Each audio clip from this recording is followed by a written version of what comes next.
तो revenue receipts हमने पढ़ा क्या, these are the receipts which neither increases liabilities nor decreases assets. आइए जरा आगे चलते हैं, इसी के अंदर थोड़ी बात समझेंगे, ठीक है। ये सारी बातें क्लियर है।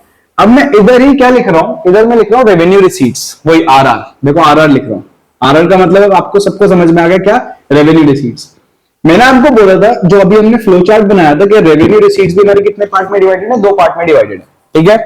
अब वो 2 पार्ट कौन से हैं, कहां से पैसा आ रहा है, रिसीट्स का मतलब पैसा आना, तो एक तो आ रहा है टैक्स रिसीट्स और एक है आपका नॉन टैक्स रिसीट। सरकार के पास जो पैसा आ रहा है, मेन सोर्स ऑफ इनकम क्या है, सरकार की मेन सोर्स ऑफ इनकम तो भैया टैक्स ही है, जो आप पे टैक्स लगाया जाता है वो उससे सरकार की कमाई होती है, वो सरकार का मेन सोर्स ऑफ इनकम है। बट सारा पैसा सरकार का टैक्स से नहीं आता, कुछ अदर देन टैक्स भी आता है, उसको हम क्या बोलते हैं, नॉन टैक्स रिसीट्स। इतनी बात समझ में आई। तो revenue receipts are further divided into 2 parts, that is tax receipts and non tax receipts. Clear. अब अगर हम बात करते हैं, ढंग से सुनना बात, जो टैक्स रिसीट्स है ये भी हमारी फर्दर 2 पार्ट में डिवाइडेड थी, मैंने ये बताया था आपको, दैट इज डायरेक्ट टैक्स और इनडायरेक्ट टैक्स। यानी अब हम ये वाला पोर्शन कवर करने जा रहे हैं, समझे बात को। पहले हमने क्या कवर करा, पहले हमने रेवेन्यू रिसीट समझे, these are the receipts which neither increases liabilities nor decreases assets. वो पैसा आना जिसके आने से ना तो हमारी लायबिलिटी बढ़ती, ना ही हमारी एसेट कम होती। अब वो भी पैसा 2 टाइप से आता है, टैक्स और नॉन टैक्स से। पहले हम क्या कवर करने जा रहे हैं, टैक्स। क्लियर बिल्कुल, ठीक है। अगर मैं थोड़ा फास्ट चल रहा हूं तो आप मेरे को कमेंट में बता देना, मैं नेक्स्ट वीडियो से पेस थोड़ा स्लो डाउन कर लूंगा। बट मेरे को लगता है कि ये बिल्कुल नॉर्मल पेस है, अगर आप आराम से देख रहे हो वीडियो आपको सब समझ में आएगा, ठीक है। किसी को स्लो लगे पेस तो भाई आप स्पीड बढ़ा के भी देख सकते हैं, ठीक है। अदरवाइज ये बिल्कुल सही पेस है, इस पेस में आप पढ़ते चलो, आपको पूरा चैप्टर कंप्लीट हो जाएगा। और अगर आपको इस चैप्टर के नोट्स चाहिए ना, तो आप कमेंट बॉक्स में जाके अपनी मेल आईडी मेरे को लिख दीजिएगा, मैं आपको मेल कर दूंगा इसके नोट्स, ठीक है। आइए जरा स्टार्ट करते हैं। अब मैं बोल रहा हूं टैक्स की बात करें, सबसे पहले तो हमें जानना पड़ेगा टैक्स क्या है। मैं पूरा इरेज कर रहा हूं और मैं सिर्फ टैक्स की बात करूंगा अभी, ठीक है। कोई प्रॉब्लम तो नहीं किसी को। देखो भाई, अब अगर टैक्स की बात करी जाए, तो टैक्स क्या है, tax is a compulsory payment. बताओ, गलत तो नहीं बोल रहा। टैक्स क्या है, कंपल्सरी पेमेंट। क्या आपके पास ऑप्शन है कि आपका मन है, आज मेरा मन है सर मैं टैक्स नहीं पे करना चाह रहा, क्या आप इस तरीके से काम कर सकते हैं? नहीं, पॉसिबल ही नहीं है। टैक्स के साथ आपके पास कोई डिस्क्रिप्शन अवेलेबल ही नहीं, डिस्क्रिप्शन में आपकी मर्जी नहीं चलेगी, ठीक है। अगर आप पैसा कमा रहे हैं तो आपको सरकार को क्या पे करना पड़ेगा, टैक्स पे करना पड़ेगा। तो टैक्स की डेफिनेशन नहीं है, tax is a compulsory payment, ठीक है। कौन करता है, मेड बाय हाउस होल्ड्स। कौन करता है बताओ, मेड बाय हाउस होल्ड्स, हम लोग करते हैं, फर्म्स करती हैं, एंड अदर इंस्टीट्यूशंस,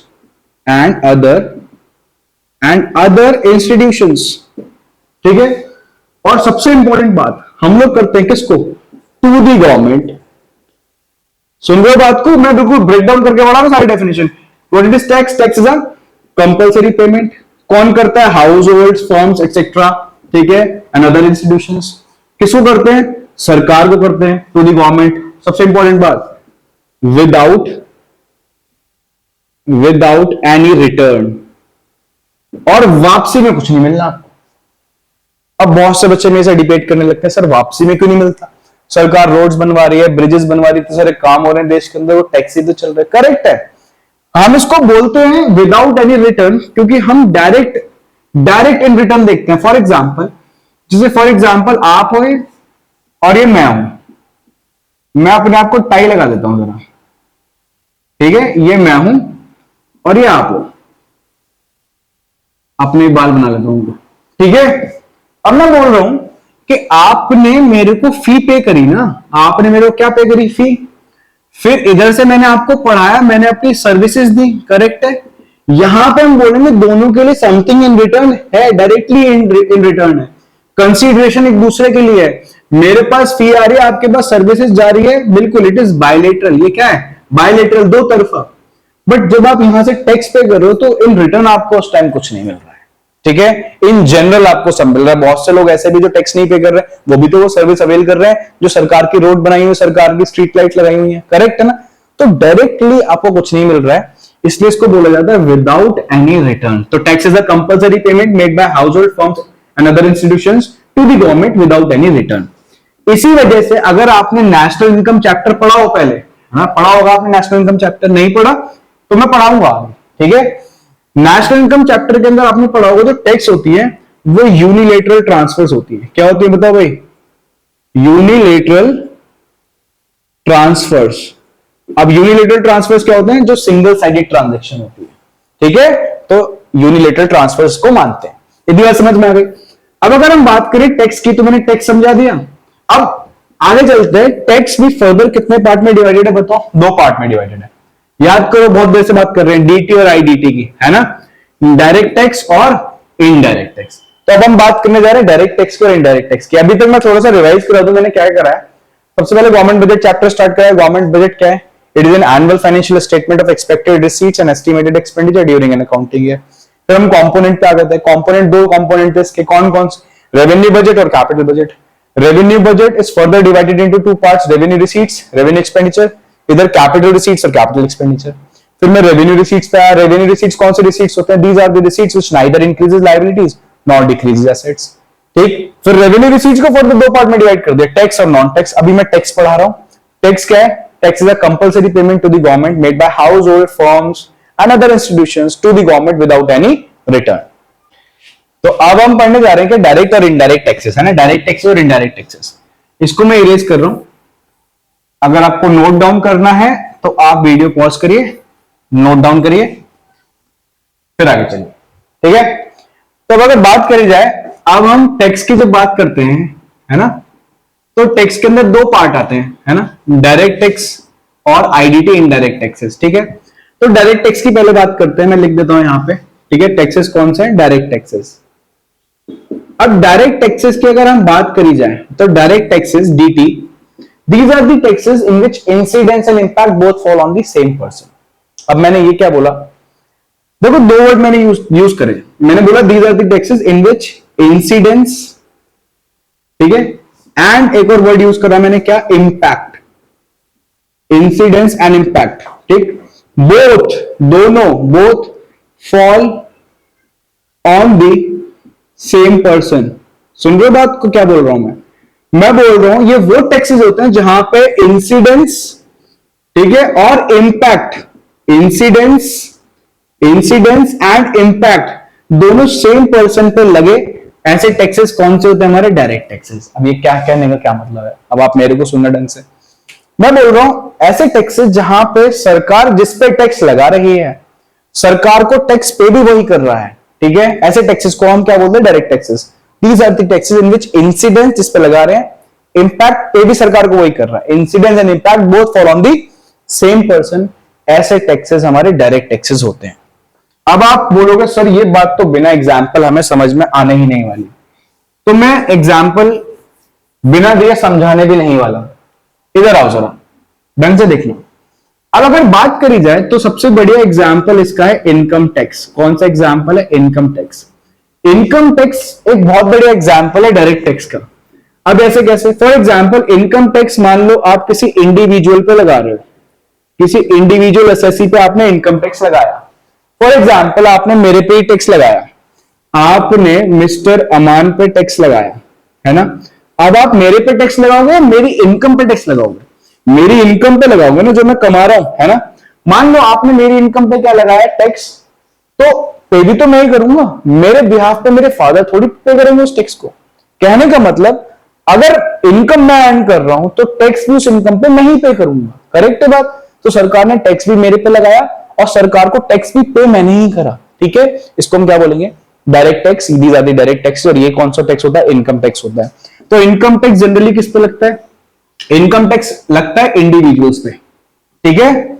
ऐसे अगर हम बात करें, ठीक है, कॉर्पोरेट टैक्स की, अब ये कॉर्पोरेट टैक्स क्या है? ये भी डायरेक्ट टैक्स है। सेम इनकम टैक्स जब किस पे लगने लगता है बताओ? सेम इनकम टैक्स जब कंपनीज पे लगता है। किस पे लगता है? कंपनीज पे। तो वो क्या बन जाता है? वो कॉर्पोरेट टैक्स बन जाता है। क्या बन जाता है? Corporate tax. और उस कॉर्पोरेट टैक्स वो डायरेक्ट ही रहता है वो इनकम टैक्स ही। मैं इंडिविजुअल्स पे लगा रहा हूं तो उसको इनकम टैक्स बोल रहा हूं। कॉर्पोरेट्स के प्रॉफिट पे जब टैक्स लगता है तो उसको कॉर्पोरेट प्रॉफिट टैक्स या कॉर्पोरेट टैक्स भी आप उसको बोल सकते हो। ये भी जिस कंपनी की प्रॉफिट पे लगाया जा रहा है, for example Reliance industries limited के मैंने प्रॉफिट पे टैक्स लगाया, तो रिलायंस ही तो पे करेगा, और कौन पे करेगा उसको, है ना। तो ये भी डायरेक्ट टैक्स है। दो टैक्स बता दिए कौन से, इनकम टैक्स डायरेक्ट टैक्स है, कॉर्पोरेट टैक्स कौन सा टैक्स है, डायरेक्ट टैक्स है। ऐसे ही आपके सामने एक टैक्स आने जा रहा है, टैक्स आने जा रहा है वेल्थ टैक्स। कौन सा टैक्स, वेल्थ टैक्स। अब ये वेल्थ टैक्स क्या है, इसको हिंदी में बोला जाता है संपत्ति कर, टैक्स को कर बोला जाता है, संपत्ति कर। एक्चुअली सरकार अब तो नहीं लगता, ये शायद 2015 तक लगता था, फिर इसके बाद इसको अबॉलिश कर दिया गया, हटा दिया गया वेल्थ टैक्स को, ठीक है। बट अभी बहुत सारे लोगों के वेल्थ टैक्स पेंडिंग चल रहे जिन्होंने पे नहीं करा, तो मे भी इसी की वजह से बुक में लिखा हुआ आता है इसको, है ना। तो वेल्थ टैक्स अब लगता नहीं है, 2015 तक शायद लगता था, अब ये डेट चेक कर लेना। अब उसके बाद अगर हम बात करें वेल्थ टैक्स होता क्या था, जनरली आपकी जो वेल्थ है, ठीक है, वेल्थ का मतलब आपकी प्रॉपर्टी, एसेट्स, सरकार उसको इवैल्यूएट करती थी। इवैल्यूएट करने का मतलब उसकी वैल्यूएशन निकालती थी। तो उसके अंदर आपकी एसेट्स, आपकी प्रॉपर्टी, आपकी ज्वेलरी एटसेट्रा सारी चीज मिलाई जाती थी। और अगर इसकी वैल्यू 30 लाख रुपए तक आती थी, कितनी, अगर इसकी वैल्यू कितनी आती थी, 30 लाख रुपए आती थी, तो सरकार आपसे कोई भी टैक्स नहीं लेती थी, जीरो टैक्स लगता था आपसे वेल्थ टैक्स। सुनते रहना बात को। बट मैं बोल रहा हूं अगर 30 लाख से ऊपर अमाउंट चला जाता था, 30 लाख से अमाउंट ऊपर जा रहा है, तो जितना भी अमाउंट ऊपर जा रहा है उसका 1% से आपसे क्या लिया जाता था, वेल्थ टैक्स। तो फॉर एग्जाम्पल मान लो आपकी वेल्थ चली गई कितनी, बताओ, 35 लाख रुपए, तो 30 लाख से कितना ऊपर जा रहा है, चलो इसमें से 30 लाख माइनस कर दो, 30 लाख पे तो लगना ही नहीं है, 5 लाख है ना। 5 लाख का 1% लगाओगे तो कितना निकल के आएगा बताओ, 5,000 रुपए, है ना। तो 5,000 रुपए आपको क्या पे करना पड़ता था, 5,000 रुपए आपको वेल्थ टैक्स एनुअली पे करना पड़ता था। Now why it is direct tax, हम ये डायरेक्ट टैक्स के अंदर क्यों पढ़ रहे हैं, देखो सारी बातें किसमें पढ़ रहे हैं, डायरेक्ट टैक्स के अंदर। वो डायरेक्ट टैक्स के अंदर इसलिए पढ़ रहे हैं हम क्योंकि जिसकी प्रॉपर्टी होती थी टैक्स भी उसी को पे करना पड़ता था सरकार को। समझ रहे बात, मेरी प्रॉपर्टी है तो टैक्स भी तो मैं ही पे करूंगा, therefore it is a direct tax. समझे बात। तो डायरेक्ट टैक्स में एक बात कॉमन क्या निकल रही है, incidence and impact both fall on the same person. ये बंदा है, सरकार इसी पे टैक्स लगा रही है, इंपैक्ट भी इसी पे आ रहा है, सरकार को पे भी यही कर रहा है, ठीक है। ये डायरेक्ट टैक्सेस होते हैं। अब एक टैक्स रह रहा है हमारा कौन सा, गिफ्ट टैक्स। अब ये गिफ्ट टैक्स क्या है, ढंग से सुनो गिफ्ट टैक्स के बारे में।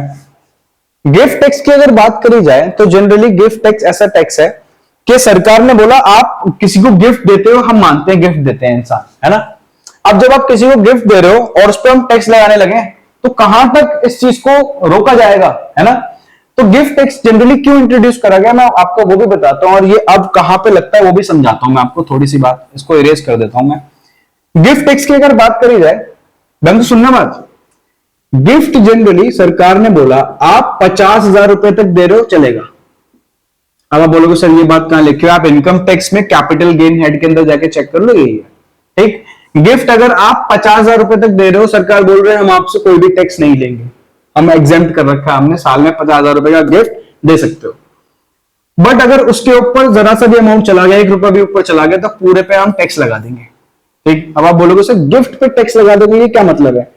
अब एक बात सोच के देखो ढंग से, सरकार ऐसा काम क्यों करती है, क्योंकि लोग बहुत सारे तरीके देखते हैं टैक्स से बचने के, टैक्स को इवेड करने के।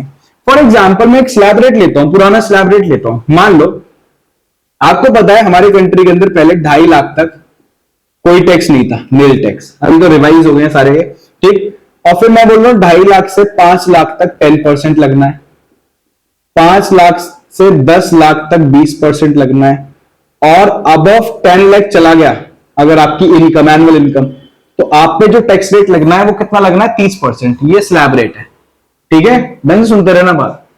अब मैं बोल रहा हूं मान लो मेरी इनकम है 4 लाख रुपए, ठीक है, तो मेरे पे कितना टैक्स लगेगा, तो आप बोलोगे सर आप पे लगेगा कितना, 10%, और 4 लाख का 10% कितना हो गया, आप बोलोगे सर 4 लाख का 10% कितना हो गया, 40,000, है ना। ये तो बोलोगे आप, क्योंकि बोलोगे 4 लाख कहां लाई कर रहा है, 2.5 लाख से 5 लाख के बीच में। But this is very very wrong. Why it is very very wrong, ढंग से सुनना। मैं पहले तो सरकार से ये बोलूंगा कि 2.5 लाख तक तो माफ है ना टैक्स, तो 2.5 लाख का बेनिफिट तो मैं भी लूंगा, करेक्ट है। तो सिर्फ 1.5 लाख रुपए भी तो टैक्स लगना चाहिए मेरे, है ना, और इसका 10% निकालना चाहिए। तो 1.5 लाख का 10% कितना आ गया? 15,000। तो मेरे को साल का कितना टैक्स पे करना पड़ता है? 15,000। देखो, बट लोग क्या करते हैं, लोग इसको भी बचा लेते। कैसे बचा लेते? अब ढंग सुनना बात को। अब मैं क्या करता, फॉर एग्जाम्पल, इसको थोड़ा सा इरेज करूं तभी समझ में आएगा। मैं बोल रहा हूं फॉर एग्जाम्पल, मैं हूं और मेरी वाइफ है, ये मैं हूं और ये मेरी वाइफ है, ठीक है, और ये मैं हूं, कोई प्रॉब्लम? अब मैं बोल रहा हूं, मान लो मेरे पास कितनी इनकम है? 4 लाख रुपए, है ना। इसमें से मैंने 2 लाख रुपए अपनी वाइफ को एज अ गिफ्ट दे दिए, एज अ गिफ्ट। करेक्ट है बात? मेरी वाइफ की इनकम कितनी हो गई? 2 लाख, और मेरी इनकम अब कितनी बची? 2 लाख, क्योंकि 4 लाख रुपए इनकम थी, ठीक है। 4 लाख में से मैंने 2 लाख अपनी वाइफ को एज अ गिफ्ट दे दिए, तो मेरे पास अब इनकम कितनी बची? 2 लाख, और मेरी वाइफ के पास 2 लाख, दोनों के पास 2-2 लाख इनकम है। सरकार मेरे पास टैक्स लेने आई आज, सरकार बोल रही है लाओ टैक्स लाओ। मैंने बोला किस बात का टैक्स? 2.5 लाख तक तो माफी है, 2.5 लाख तक तो माफी है, मैं किस बात का टैक्स दूं? मैंने तो 2.5 लाख कमाई नहीं है। सरकार ने बोला वेरी गुड। तो सरकार ने बोला बट आपके पास तो 4 लाख थे, तो मैंने बोला उसमें से 2 लाख मैंने अपनी वाइफ को गिफ्ट दे दिया, उसकी इनकम हुई, आप उससे जाके पैसा लो। सरकार किसके पास आई बताओ? सरकार वाइफ के पास आई। सरकार वाइफ से बोल रही है लाओ टैक्स लाओ। मेरी वाइफ भी बोल रही है, क्या? क्योंकि वो मेरी वाइफ है, उसको पता है क्या कि भाई 2 लाख रुपए पे तो टैक्स है ही नहीं, क्योंकि देखो स्लैब रेट कितना है? 2.5 लाख रुपए, तो उसमें भी टैक्स नहीं पे करा। सरकार परेशान। सरकार बोल रही है कहां पहले 15,000 का टैक्स बन रहा था, आज दोनों ने मिलकर टैक्स बचा लिया, टैक्स ही नहीं पे करना पड़ रहा। तो सरकार को इस तरीके के प्रोविजंस निकालने पड़ते हैं कि सरकार को गिफ्ट टैक्स निकालना पड़ा, सरकार को एक क्लबिंग के प्रोविजन होते हैं, आप इनकम टैक्स कभी आगे जाके पढ़ोगे, वो सब निकालने पड़े। तो सरकार को ये सारी चीजें रिवाइज कर करके निकालनी पड़ती है। तो सरकार ने एक लिमिट निकाल रखी है 50,000 रुपए से अगर आप ज्यादा टैक्स देते हो, सॉरी गिफ्ट देते हो, तो उसके ऊपर सरकार टैक्स लगाएगी, ताकि लोग अपनी इनकम डाइवर्ट नहीं कर पाए। समझ में आ गई बात? तो मैंने आपको 4 टाइप के टैक्स पढ़ाए और मैंने अच्छे डिटेल में पढ़ाए हैं। एक बताओ इनकम टैक्स, एक कौन सा? कॉर्पोरेट टैक्स, एक हमारा वेल्थ टैक्स था, और एक हमारा कौन सा हो गया? Gift tax. ये सारे के सारे कौन से टैक्स है बताओ भाई? DT, direct tax. Direct tax की डेफिनेशन क्या है? These are the taxes in which incidence and impact both fall on the same person. तो आज की क्लास में हमने क्या क्या पढ़ा? हमने गवर्नमेंट बजट की डेफिनेशन देखी, उसके कंपोनेंट स्ट्रक्चर देख लिया हमने, और उसके कंपोनेंट हमने पढ़ना स्टार्ट भी कर लिया, जिसके अंदर हमने रेवेन्यू बजट स्टार्ट कर लिया है। उसके अंदर में रेवेन्यू रिसीट्स, उसके अंदर टैक्स, और टैक्स के अंदर डायरेक्ट टैक्स, यहां तक हमने कर लिया है। अब हमारा नेक्स्ट क्लास का टॉपिक क्या रहेगा? नेक्स्ट क्लास का टॉपिक हम पढ़ने जा रहे हैं आईडीटी। ध्यान रखना, पहले आप इतना करो, नेक्स्ट क्लास के अंदर फिर हम क्या करेंगे? आईडीटी। और अगर सबसे इंपॉर्टेंट बात, अब यहां पे क्लासेस रेगुलरली होने वाली हैं, ठीक है, क्योंकि आपको पता है सबके हाफ ईयरली चल रहे हैं। अब हाफ ईयरली चल रहे हैं, प्री बोर्ड आएंगे, प्री बोर्ड आएंगे, बोर्ड आएंगे, उसका सीयूटी एग्जामिनेशन आएगा। तो अगर आपको ठीक से गाइडेंस चाहिए, आपको सारे टॉपिक्स अच्छे से पढ़ने हैं, उसके ऊपर कंटेंट चाहिए, एमसीक्यूज चाहिए, तो आप नीचे कमेंट करो अपनी मेल आईडी, ठीक है। मैं अपना डिस्क्रिप्शन के अंदर फोन नंबर भी डालूंगा, ठीक है, इंस्टा हैंडल भी डालूंगा, ठीक है, हैप का इंस्टा हैंडल भी डालूंगा, आप उनको फॉलो करो, वहां पे डीएम्स करो, आपको पूरा प्रॉपर सपोर्ट दिया जाएगा। करेक्ट है बात? ध्यान रखना, बहुत इंपॉर्टेंट है। आज से हमने पूरी सीरीज स्टार्ट करी है, सीरीज बिल्कुल साल के एंड तक चलेगी। तो अगर आपको उसका बेनिफिट चाहिए तो आप रेगुलरली बने रहिए, हमसे इंटरेक्ट करते रहिए, और इवन हमें बच्चों के नाम भी पता होने चाहिए, कौन कौन सा स्टूडेंट हमसे पढ़ रहा है यूट्यूब पे, ठीक है। हम पूरा बेनिफिट आपको प्रोवाइड कराएंगे, और at the end of the day अगर हमें लगता है कि आपने हमारी वीडियो से अच्छा परफॉर्म करा है, तो आपको हमें कैश बेनिफिट भी देंगे। समझ में आ रही बात? तो नेक्स्ट क्लास का टॉपिक ध्यान रखना, नेक्स्ट क्लास का टॉपिक क्या रहने वाला है? आईडीटी, इनडायरेक्ट टैक्स, हम यहां से स्टार्ट करेंगे, ठीक है। धन्यवाद दोस्तों, thank you, have a nice day, bye.